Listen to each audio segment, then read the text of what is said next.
Welcome back to the West Course at Royal Johannesburg.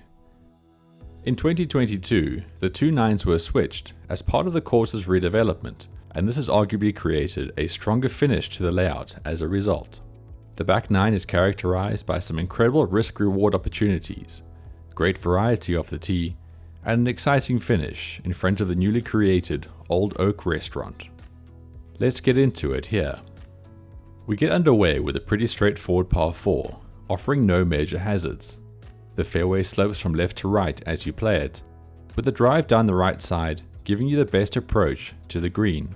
From this position, the lone bunker to your right is to be avoided at all costs, with any shot on the left gathering closer to the hole on the natural slope. It may look pretty straightforward, but beware of some subtle breaks on this green. The par 5 11th is an absolute stunner, playing up to the Linksfield Ridge.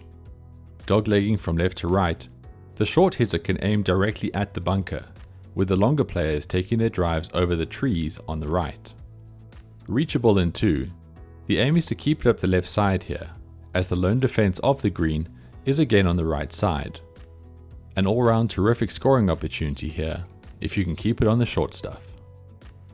To one of the more difficult holes on the course, the 12th hole requires the drive finishing up to the left of a large fairway bunker, with the fairway sloping from right to left as you play it. A matching shot shape here will give you some extra length with your drive. The approach is heavily guarded by water to the left and a large bunker to the right, making it a daunting sight from the fairway. Favor a slightly longer approach here then, as the green opens up more towards the back half. From the recently updated tee position, the 13th provides two distinctly different tee options here.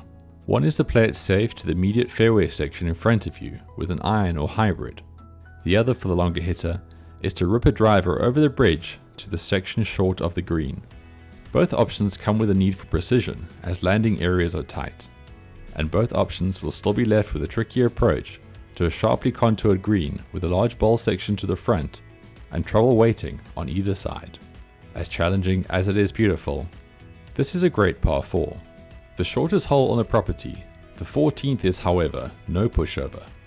With often less than 100 meters in from the tee, the deep contoured green and large bunkers are the main defense to par here, with water in the front coming into play for the duffed approach. Best bet is to then play for the back half of the green, which is also the widest landing area. The final 4 holes of the West Course provide for a terrific finish, starting on the beautiful 15th, which brings you to the top part of the property. Longer hitters can cut the corner here with their drives, but the general play is to finish left of the fairway bunker. From here, your uphill approach brings with it some unique challenges. A large bunker to the left is the obvious obstacle, but the sharp slope short of the green is something to be avoided too. The back part of the green is characterized by a natural bowl area, and certainly the prudent play, especially if coming in with a longer club.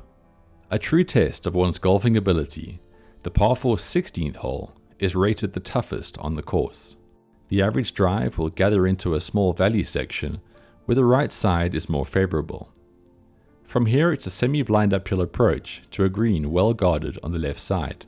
Long and right is the safe play here with the longer club, but for the longer hitter approaching with more loft in their hands, the middle of the green provides a friendly landing for a chance at birdie. The penultimate hole is the longest of the par 3s on the course.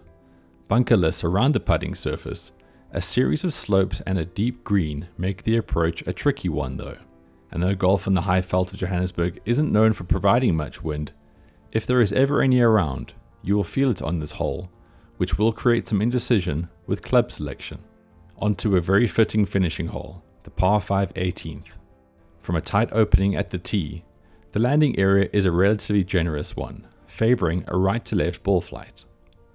From there you have a wide but relatively shallow green, which makes any length of approach to it a tricky one, especially with the flag being on the right hand side. The large bunker to the front of the green is perhaps one of the most difficult on the course, so favoring the left side is your best bet when finding the putting surface.